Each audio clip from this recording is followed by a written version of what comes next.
Instead, Ravis revealed that addictions could spontaneously dissolve if there was a radical change in the environment. In Vietnam, soldiers spent all day surrounded by cues triggering heroin use. It was easy to access. They were engulfed by the constant stress of war.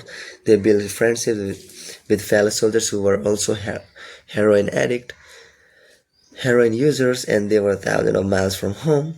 Once a soldier returned to the United States, though, he found himself in an environment devoid of those triggers. When the context changed, so did the habit. Compare this situation to that of a typical drug user. Someone becomes addicted at home or with friends, goes to clinic to get clean, which is devoid of all the environmental stimuli that prompt their habit, then returns to their old neighborhood with all of their previous cues that caused them to get addicted in the first place.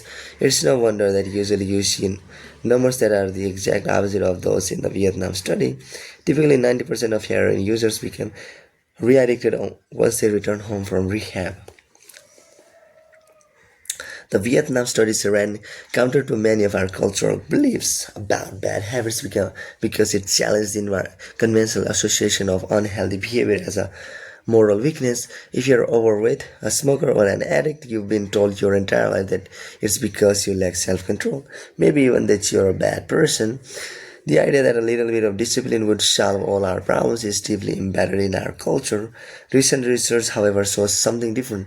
When scientists analyze people who appear to have tremendous self-control, it turns out that those individuals aren't all that different from those who are struggling. Instead, disciplined people are better at structuring their lives in a way that does not require heroic willpower and self-control. In other words, they spend less time in tempting situations. The people with the best self-control are typically the ones who need to use it the least.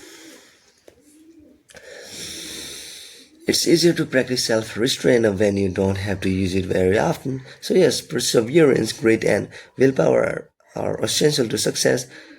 But the way to improve these qualities is not by wishing you were a more disciplined person, but by creating a more disciplined environment. This counterintuitive idea makes even more sense once you understand what happens when a habit is formed in the brain. A habit that has been encoded in the mind is ready to be used whenever the relevant situation arises. When Patty Allwell, a therapist from Austin, Texas, started smoking, she would often light up while riding horses with a friend. Eventually, she quit smoking and avoided it for years. She had also stopped riding.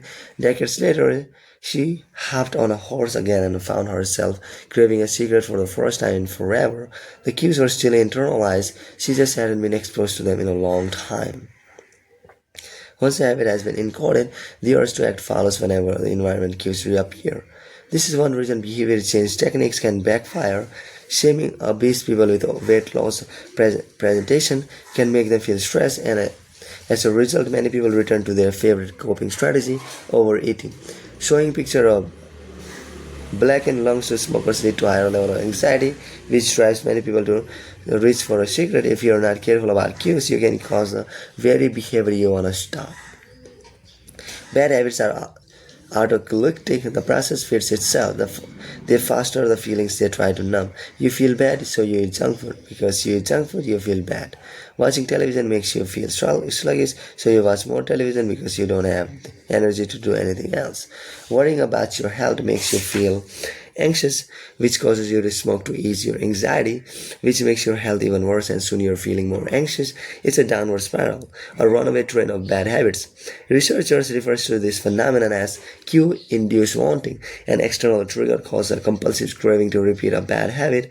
Once you notice something, you begin to want it. This process is happening all the time, often without us realizing it. Scientists have found that showing addicts a picture of cocaine for just 33 milliseconds stimulates the reward pathway in the brain and sparks desire. This speed is too fast for the brain to consciously register. The addicts couldn't even tell you what they had seen, but they craved the drug all the same. Here's the punchline. You can break a habit, but you're unlikely to forget it. Once the mental grooves of habit have been craved into your brain, they are nearly impossible to remove entirely, even if they go unused for quite a while. And that means that simply resisting temptation is an ineffective strategy. It's hard to maintain attitude in a life filled with interruptions.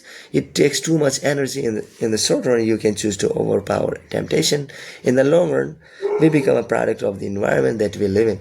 To put it bluntly, I have never seen someone constantly stick to positive habits in a negative environment. A more reliable approach is to cut bad habits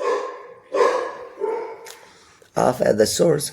One of the most practical ways to eliminate a bad habit is to reduce exposure to the cues that causes it. If you can't seem to get any work done, leave your phone in another room for a few hours. If you're continually feeling like you're not enough, stop following social media accounts that trigger jealousy and envy. If you're wasting too much time watching television, move the TV out of the room, out of the bedroom. If you're spending too much money on electronics, quit reading quit reading reviews of the latest tech gear. If you're playing too many video games, unplug the console and put it in a closet after each use. This practice is an inversion of the first law of behavior change. Rather than making it obvious, you can make it invisible. I'm often surprised by how effective simple changes like this can be. Remove a single cue and the entire habit often fades away.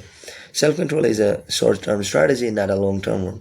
You may be able to resist temptation once or twice, but it's unlikely you can muster the willpower to override your desire every time. Instead of summoning a new dose of willpower, whenever you want to do the right thing, your energy would be better spent optimizing your environment. This is the secret to self-control. Make the cues of your good habits obvious and the cues of your bad habits invisible. Chapter summary. The inversion of the first law of behavior change is make it invisible. Once a habit is formed, it's unlikely to be forgotten. People with high self-control tend to spend less time in tempting situations. It's easier to avoid temptation than resist it. One of the most practical ways to eliminate a bad habit is to reduce exposure to the cues that causes it. Self-control is a short-term strategy, not a long-term one. How to create a good habit. Make it obvious. Okay. Fill out the habit scoreboard. Write down your current habits to become aware of them. Use implementation intentions. I will behavior at time and location. Use habit tracking after current habit, I will new habit. Design your environment. Make the cues of good habits obvious and invisible. Okay. How to break bad habit. Make it invisible. Reduce exposure. Remove the cues of your bad habits from your environment. Okay. Tomorrow, the second law. Make it attractive. Okay, that's it, guys. Bye.